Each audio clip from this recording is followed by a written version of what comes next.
I have talked a lot on my channel about comics, something I'm very passionate about. I stated before, I was one of the first persons in my generation to really get into comics and anime, cartoons, all these different things.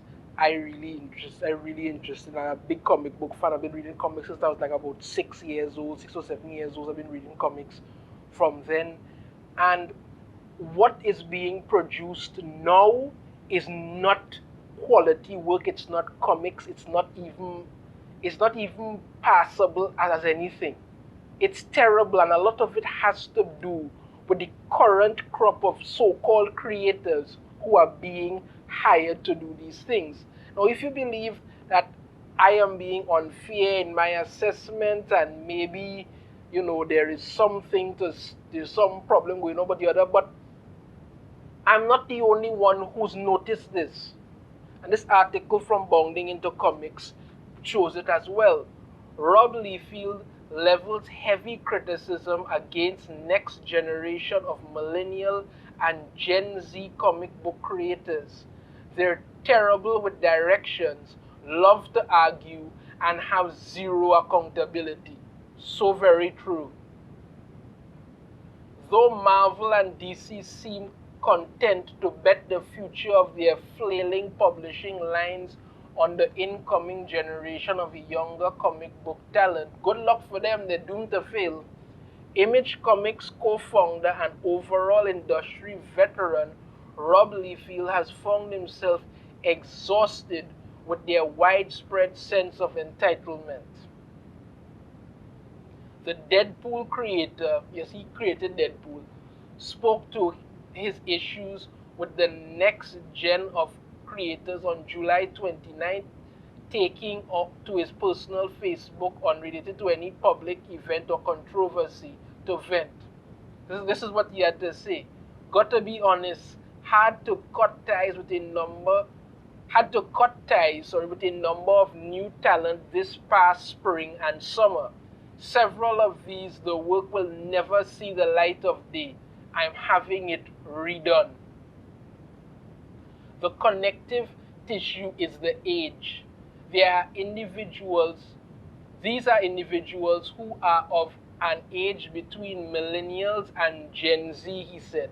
The talents I let go are terrible with directions. They love to argue and have zero accountability. To this point, Liefeld recalled, no matter how polite I share and I write every exchange as if it would be shared in public, the reactions are a style and manner that I haven't encountered before. I go out of my way to give the benefit of the doubt, spoon feed the info and directions, he explained. But the snap and the deflection is unlike anything I've encountered in 36 years.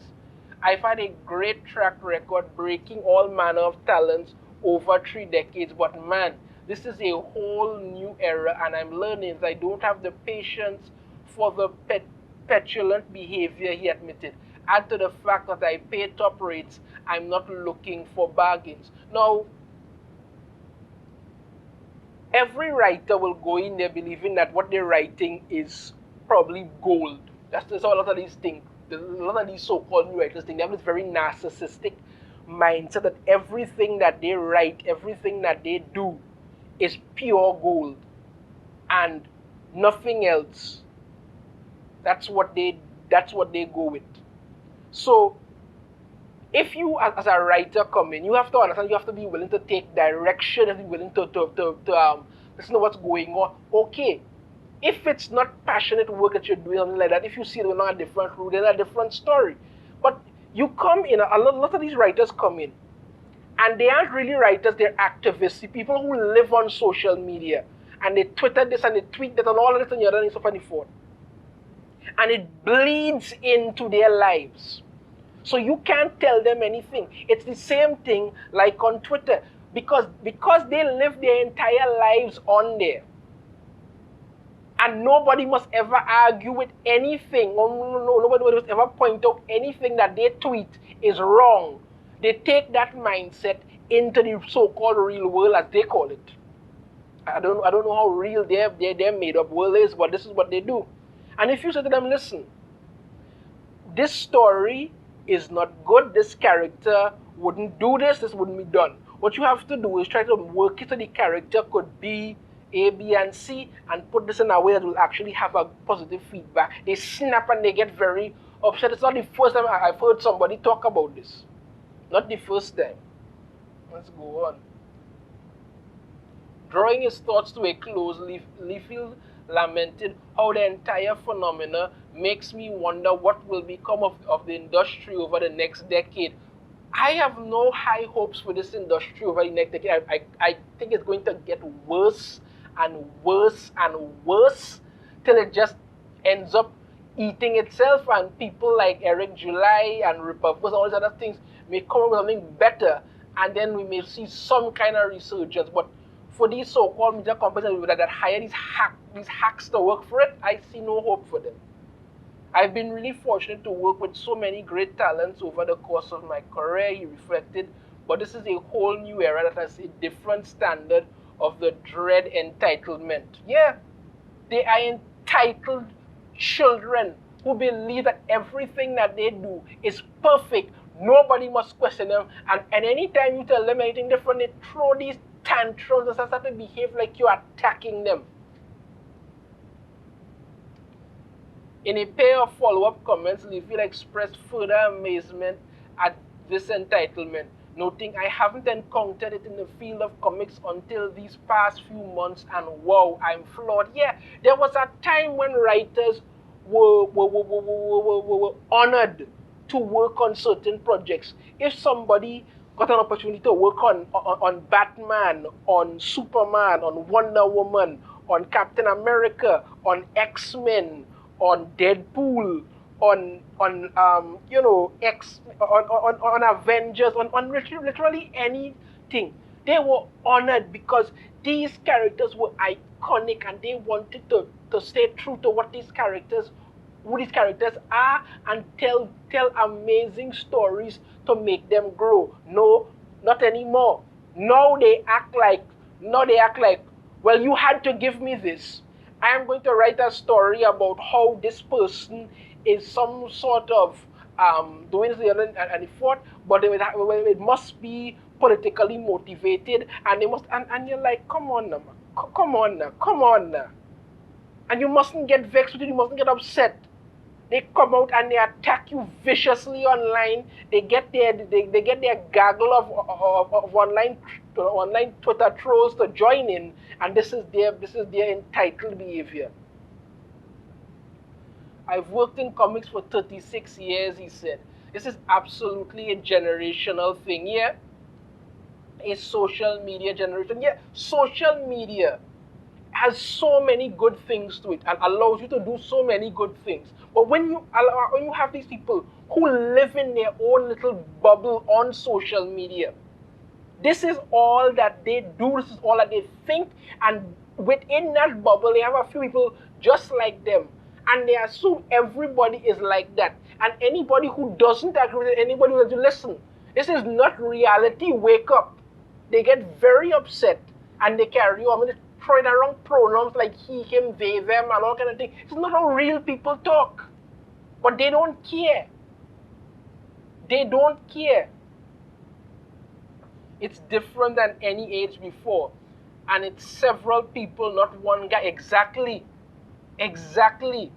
These are the people who are going into this industry because, you see, one will get in, try to bring in 10 more, and try to bring in 10 more. And before that, these are the only people who you can actually pull talent from. And meanwhile, there are comic book writers out there who would be fantastic on any title, but they never get the opportunity. They would gladly want to work on these characters. They would gladly want to evolve and make these characters great again. But they are being kept out by these so-called Gen Z millennial blue-haired weirdos who only want their objectives, their things told. And anytime that doesn't happen, it becomes a problem. from across the globe, complete lack of accountability, willingness to be flexible in terms of suggestions. The attitude is crazy. Yeah, you must never tell them anything that they do is wrong. Never.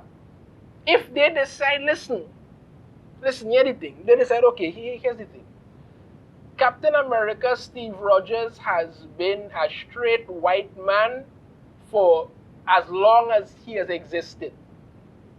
And they decided, you know what? Here's what we're going to do.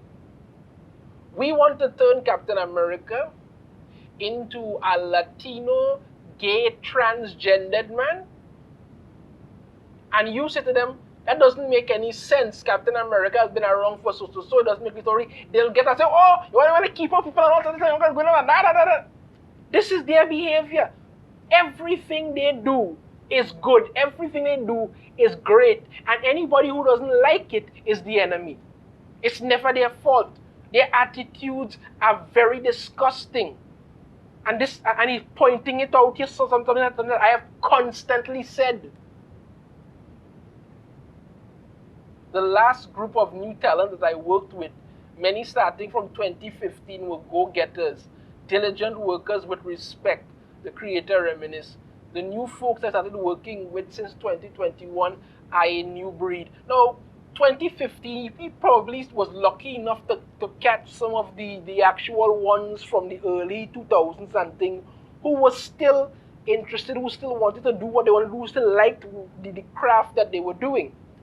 Now, as I've stated, these so-called millennial Gen Z blue-haired weirdos have gate-kept the industry.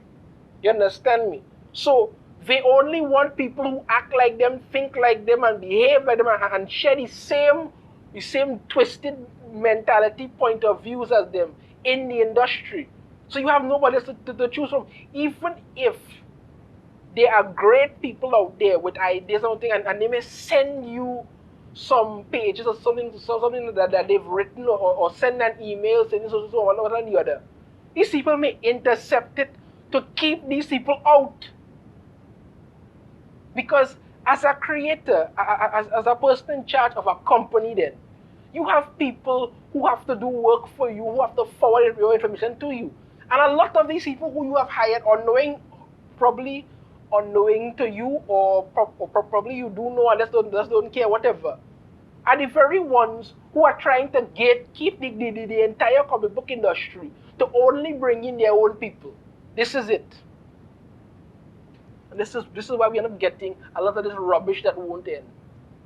Attempting to give said creators some grace without dismissing Liefeld's genuine concerns, Comics beat editor-in-chief Heidi McDonald offered the caveat. They said the same thing about us when we were kids. That said, they are hard workers and deflectors in every generation, she replied. The same things will be successful now as in any time. Hard work, talent, and playing well with others. Yeah, but you have to understand the difference then. I'm not saying that everybody didn't have some sort of a chip on their shoulder and believe that their work was great and what they were doing was better than what everybody else wanted them to do. I'm not saying no at all. But the difference then to now is that back then, these writers, these creators loved what they were doing. What you're getting now are a bunch of people who are basically saying, listen, I don't like you. I don't like this business. I don't like anything to do with it. What I want is to take this medium to put my own social political views out there, and you must love it. If you don't, I'm going to attack you online and try to destroy you, because that is the majority of what I want out of everything. Not good stories, the hell with that. I just want this done. However, after taking a point into consideration, Liefeld disagreed with Heidi, pushing back, no, it's not the same. I've broken 50, 60 names into this business, he concluded. 3 decades of young talent. This is a byproduct of so much of the new tech and social media. It's continually written. Your social media is a fantastic medium, but a lot of these people don't ever come off of it. You don't interact with anybody. You look at the Miles Morales thing, for instance. You think the man who did that ever actually went outside and talked to a black person? No. The majority of them have no idea how people operate. And they do these things expecting you to just love it. And when you don't, they want to come out and make a problem. This generation is killing this industry, and they don't want to stop. Ever. Leaving everybody to pick up the pieces of this failed, terrible, literal destruction of the comic book industry. I agree with him. He's quite right in saying what is happening in this industry, in this time period, is probably the worst it has ever been. I don't even recognize Marvel and DC anymore. I don't. And I am a lifelong comic fan I have just stopped reading Marvel and DC because I don't recognize the crap that they're putting out there anymore. And when you look at the very toxic, narcissistic behavior of some of these so-called creators, it's easy to see why it keeps failing. Because as far as they are concerned, everything they do is right. Everything that they do is great. And when they put out garbage and you don't like it, you're the problem, not them. Let me know your thoughts on this. If you have a different opinion, I'd love to hear it. If you like the video, be sure to hit that thumbs up. Subscribe if you haven't already. Ring the notification bell. Be notified every time I put out a new video. And I shall see you all next time. Take care.